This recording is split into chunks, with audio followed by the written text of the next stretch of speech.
According to CBC News, Broadway grossed $1.8 billion last year in the U.S. and attracted 15 million people. However, due to concerns of the coronavirus, the curtain has been closed on the rest of the season for the theater community. Meanwhile, Amazon joins a growing list of sponsors who have dropped their association with the Washington Redskins due to concerns behind their name and pressuring them to make the switch. And while more Americans have begun to travel again under the age of coronavirus, 40% of United Airline workers may be out of a job once the government assistance to pay them runs out. I tackled these issues and so much more with Tim Balk, a breaking news and Broadway reporter for the New York Daily News. He joined me this week to provide you an updated news brief. I'm Kevin McShann. Let's have this conversation.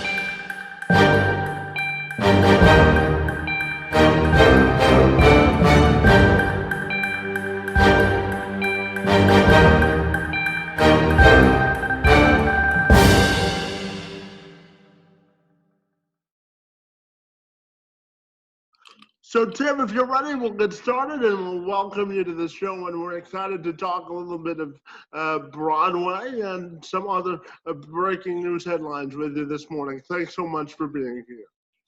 Happy to be here. So, Tim, when we look at Broadway, certainly the decision was made to close the curtain, so to speak, on the rest of the season. So I'm just wondering your thoughts on that particularly, and how you think the industry may recover from the lost revenue and exposure because of the coronavirus. Well, I think the big question, and you're right, the Broadway is closed through at least 2020, possibly longer. And the question is, when will it be able to open? And until we know that, I think it's tough to get a good gauge on how hard it will be on the industry in the long term. Regardless, this has been an extremely difficult time for an industry that's, kind of dances on a razor blade anyways, to be completely shut down almost for Broadway closed in mid-March, and it's going to be probably at least 10 months closed. So there have been ways that the theater industry has kept sort of vibrant. There have been a lot of shows that have been done, sort of as streaming shows where actors and actresses have done performances from their homes and filmed them, and they've stitched them together. Sing Street is a show that was supposed to go this spring, and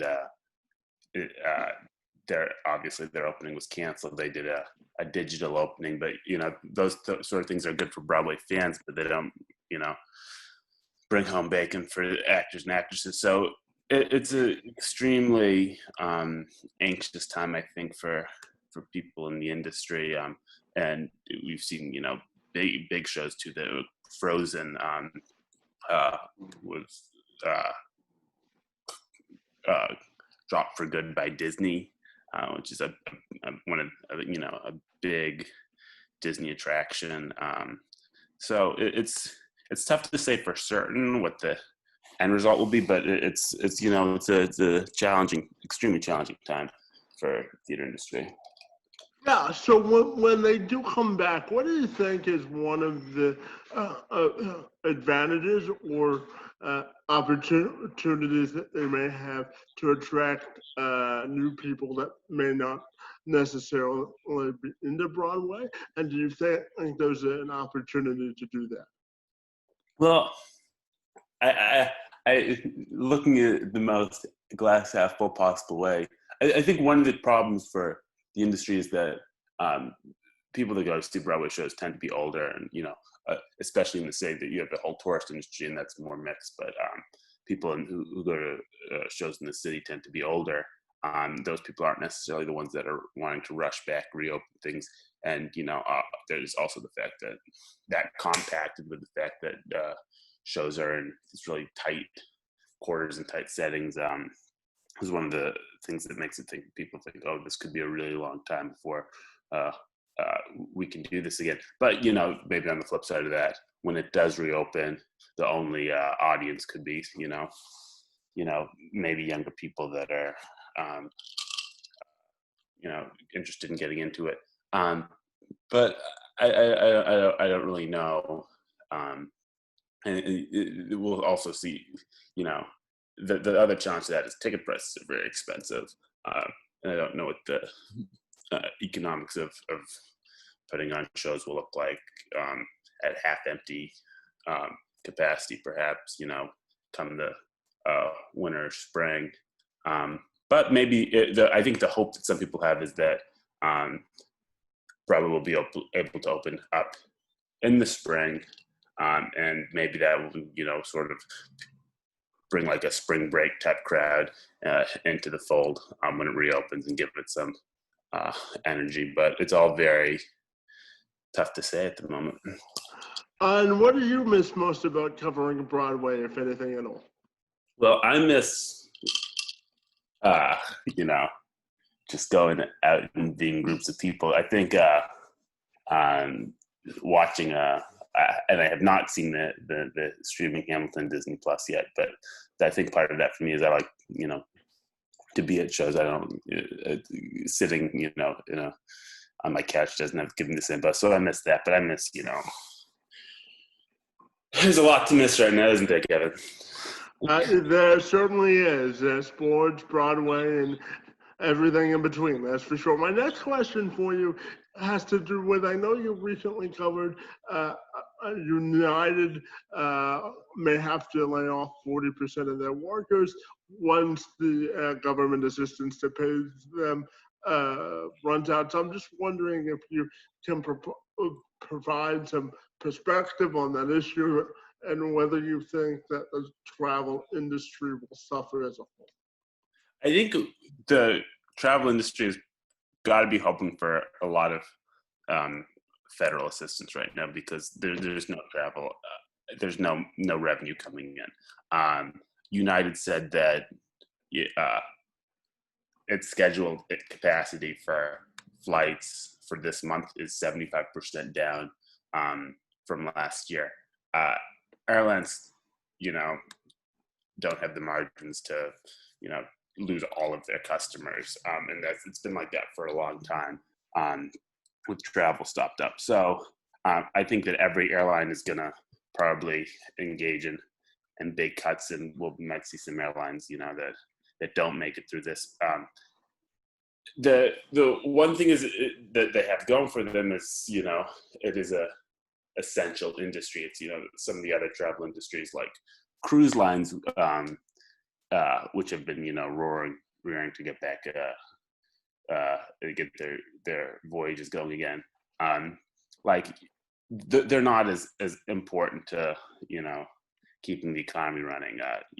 We need airplanes flying. So I think this, but it's definitely turbulent times, and I think that there's gonna take some lumps as well.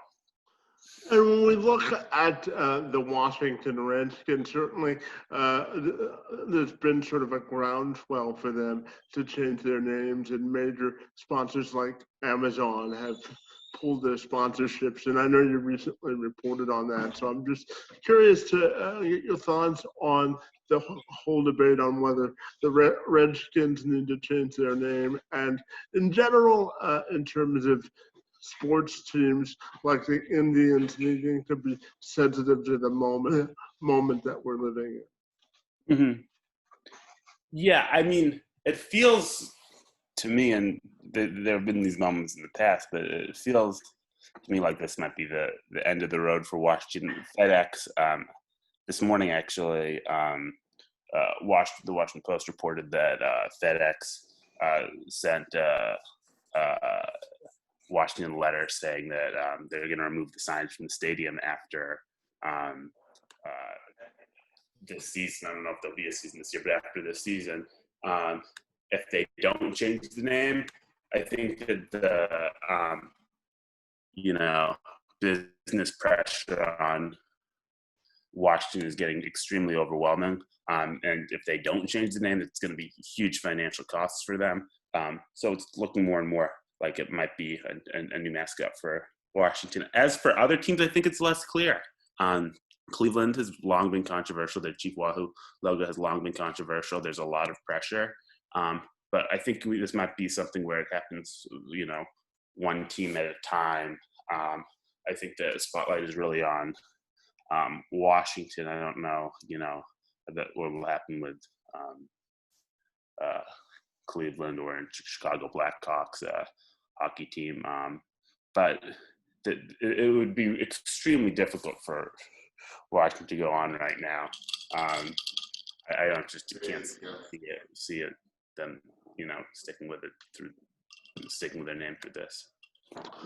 And I know that you live in New York, and New York has sort of been the initial epicenter for the coronavirus. So I'm just wondering, how's the recovery going? I know the governor has entered the state into phase 3 of reopening, and outdoor dining is not being allowed, but certain spikes in coronavirus cases has some concern. So I'm just wondering your thoughts on how New York is recovering or emerging from the virus. Right. So, I mean, I'm in Brooklyn right now. It feels much more normal than it did a couple months ago. It's a new normal. You can't, eat inside a restaurant, but you can eat outside a lot of restaurants. The city fast-tracked, the process for a lot of restaurants to, get sidewalk and street seating. So it feels a lot more normal. I think we're in a unique position where this government and people in general, I think, are very conscious because it was, this was really the epicenter of the pandemic for a while. And I don't think, and I think while things are starting to pick up, there's, both the city and the state government and Governor Cuomo they'll be very quick to tap the brakes if, there's any sort of flare up. And obviously the fact that there are a huge surge of cases in a lot of the U.S. Is also making people uneasy, I think. It's tough to say what the path of this pandemic will be. And, it could be right now that we're sort of in the eye of the storm and things are okay, then it's going to get worse in the fall. But hopefully we don't get back to a place where, at least in New York City, where we were in March and April, which was really brutal, and everything kind of had to be shut down, and obviously a lot of people died.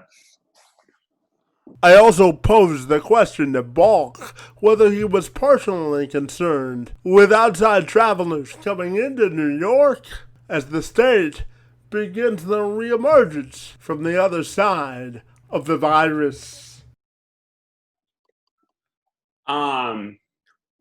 I think that travel in general is risky. The less people travel, the less the virus will spread from community to community. I mean, personally, I'm trying to be as non-judgmental as others as possible throughout the pandemic. But travel, and now there are restrictions on when you travel from some places. You have to. I think those sorts of things are good. I think people who travel, some people have to travel, but to the extent that it can be limited, to the extent that people that do travel can reduce their exposures is very important. And my final question for you has to do with, besides the coronavirus, I know that more than half the year is over. I'm just wondering, what do you think is the biggest news headline outside of the coronavirus this year? In America? Sure, in America. In the world, or we can combine it. racism institution? Yeah, go Yeah. ahead. Yeah. I mean, in the U.S. and probably in most places, a lot of places, it's institutional racism.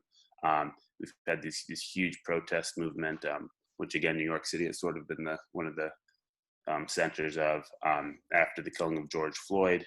I think that's very front of mind for a lot of people. It's definitely on the front of a lot of sort of been dominating front page news space.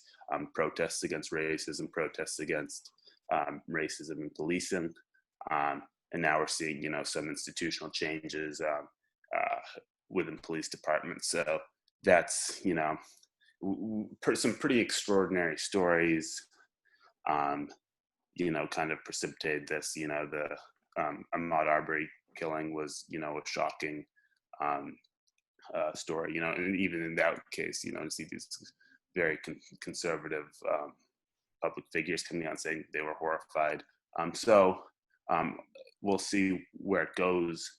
I think sometimes these things come and go, but it's been reflected in things with like Washington and just a really incredible movement, social moment in U.S. history for sure. Hey, Tim, we want to take a few seconds to thank you for providing your insights and perspectives on a variety of topics. I enjoyed the perspective and insights. I want to thank you for your time this morning. Thanks so much for being here. Yeah, thanks for having me, Kevin.